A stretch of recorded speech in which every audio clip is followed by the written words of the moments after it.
Hello everyone. अभी तक तो आप मुझे जान ही गए होंगे, एक astrologer, neurologist, reiki grand master, crystal therapist, past life reader, life coach, vastu consultant and I am still learning. इस वीडियो के माध्यम से अपने सभी व्यूअर्स को थैंक्स करना चाहूँगी कि आप मुझे इतने अच्छे मैसेजेस कर रहे हैं, इतने अच्छे कमेंट्स कर रहे हैं, जो मुझे सच में मोटिवेट कर रहा है आपके लिए नए टॉपिक्स लाने के लिए, इस प्लेटफॉर्म पे आपके साथ शेयर करने के लिए। So thank you. अपनी पिछली वीडियो में मैंने आपसे कहा था कि मैं आने वाली वीडियोस में, सीरीज़ में आपके साथ प्लैनेट्स, उनके कैरेक्टर और रेमेडीज़ शेयर करूँगी। तो आज मैं आपसे बात करूँगी प्लैनेट सन की। जी हाँ, सूर्य की। हिंदी इतनी कंफर्टेबल लैंग्वेज है और स्पेशली जब हम प्लैनेट्स की बात करते हैं, ग्रहों की बात करते हैं, तो सन से इतना कनेक्शन नहीं होता जितना सूर्य से कनेक्टेड फील करते हैं। तो आज बात करेंगे सूर्य की। सूर्य, सबसे पहले तो सूर्य क्या है? सूर्य हमारी रिस्पेक्ट है, हमारा मान सम्मान है, हमारी आत्मसम्मान है। गवर्नमेंट सेक्टर भी सूर्य से बताया जा सकता है। और सबसे इम्पॉर्टेंट, सूर्य हमारे पिता हैं। माँ के लिए आपने बहुत सारी कहानियाँ सुनी होंगी, बहुत सारे किस्से सुने होंगे, क्योंकि माँ करती तो है पर जता भी देती है। लेकिन पिता बस करते ही रहते हैं, करते ही रहते हैं, करते ही रहते हैं। पूरी फैमिली को सपोर्ट करते हैं, पूरी फैमिली की स्ट्रेंथ है, पूरी फैमिली को की बैकबोन है। और मुझे पता नहीं, जब हम बच्चे थे या आजकल के भी बच्चे जो हैं वो जब भी कभी लड़ाई होती है या जब भी हम किसी सिचुएशन में फंसते हैं, तो मम्मी कितनी भी स्ट्रांग हो, लेकिन हमारी बेसिक इंस्टिंक्ट हमेशा यही कहती है कि अच्छा आज पापा को बताएंगे। तो पापा जो है वो हमें स्ट्रेंथ देते हैं, वो हमारी बैकबोन है। स्कूल में जब प्रिंसिपल को कोई बात करनी होती है तो वो भी फादर को ही कॉल करती है। तो मदर्स बहुत इम्पॉर्टेंट है, लेकिन फादर भी उतना ही इम्पॉर्टेंट रोल प्ले करते हैं हमारी लाइफ में। जैसे कि बीज तो हमने बो दिया, लेकिन अगर हम उसको पानी नहीं देंगे तो क्या वो प्लांट ग्रो करेगा? जैसे कि जो मदर हैं वो हमारे अंदर अच्छे संस्कार बोती हैं, हमारी पढ़ाई का ध्यान रखती हैं, एजुकेशन, एक्स्ट्रा करिकुलर एक्टिविटीज़ का ध्यान रखती हैं। लेकिन फादर जो है वो नर्चर करते हैं। जब तक वो नरिशमेंट नहीं मिलता, जब तक वो फादरली केयर नहीं मिलती, तब तक हमें स्ट्रेंथ नहीं मिलती है। तो आपके फादर का बहुत बड़ा रोल है आपकी लाइफ में।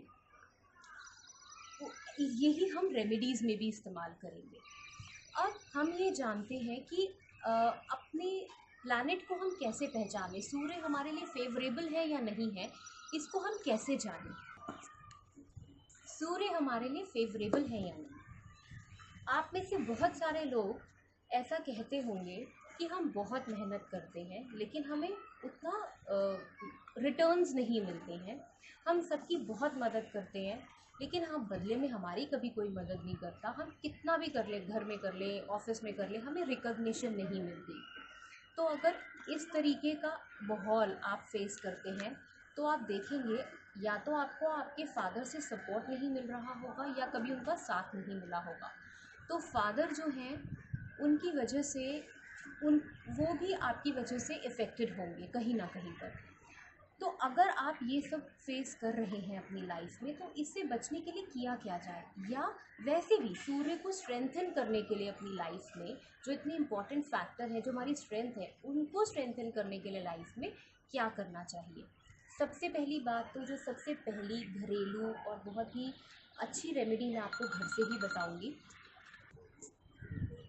मेरा हमेशा से ये मानना है कि जिस चीज़ का अभाव होता है आपके पास, उसके प्रभाव में रहना चाहिए। जैसे कि आप थोड़ा सा समय अपने पिताजी के साथ निकालें, आप उनसे फ़ोन पर बात कर सकते हैं। आजकल पढ़ाई के चक्कर में या नौकरी के चक्कर में घर से बाहर रहते हैं बच्चे, नहीं पेरेंट्स का साथ मिलता, तो आप फ़ोन कीजिए अपने पापा को, उनके साथ बात कीजिए 10-15 मिनट के लिए। और अगर आप उनके साथ रहते हैं तो उनके पैर ज़रूर दबाएं, कुछ अपनी बात उन्हें बताएं, कुछ उनकी बात जानें। ये जो छोटी छोटी सी ब्लेसिंग्स है ना, ये बहुत काउंट होती हैं लाइफ में। वैसे भी पेरेंट्स हमेशा ब्लेसिंग्स ही देते हैं, लेकिन ये जो रोज़ बात करके उनकी ब्लेसिंग्स कमाना है ना, ये हमारे लिक्विड फंड्स हैं। अल्टीमेटली यही फिक्स होते हैं। तो मैं तो आपको यही कहूँगी कि अपने फादर के साथ टाइम बिताएं और उनकी सेवा करें।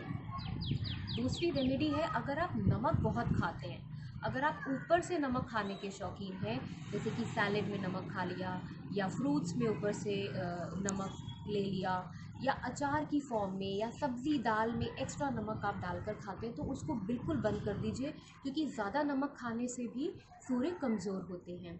आप तांबे के बर्तन में पानी पीजिए। आजकल तांबे की बॉटल्स हैं, ग्लासेस हैं। तो तांबा जो है वो सन को ही डिनोट करता है, तो उससे हम सूर्य को अपनी जो लाइफ है अपनी बॉडी में हम उसके एलिमेंट को ला पाते हैं। आप तांबे का छल्ला भी पहन सकते हैं, जिससे आपको सूर्य की ऑरा मिलती रहती है। एक और रेमेडी आपके साथ शेयर करूँगी। आप एक स्टील की डब्बी में आटा और बूरा मिक्स करके रखें। सुबह के टाइम जब आप मॉर्निंग वॉक के लिए निकलते हैं या आप बच्चों को छोड़ने के लिए स्कूल के लिए निकलते हैं, वहाँ पर आपको अगर चींटियाँ दिखें तो वो आटा और बूरा उन चींटियों को ज़रूर फीड कराइए। इससे सूर्य बहुत जल्दी अच्छे हो जाते हैं, बहुत स्ट्रेंथ मिलती है। ये सारी रेमेडीज़ हैं जो करके हम अपने प्लानट को स्ट्रेंथन कर सकते हैं, और आप भी करके देखिए। अगर आपको रिस्पेक्ट मिलती भी है तब भी कीजिए, क्योंकि सूर्य, ये ऐसा करने से सूर्य अपलिफ्ट ही होंगे। ऐसी ही और 8 प्लैनेट्स के बारे में छोटी छोटी सी वीडियोज़, उनके कैरेक्टर्स, उनकी रेमेडीज़ लेकर मैं आती रहूँगी। आप मेरे साथ बने रहें। Thank you, take care.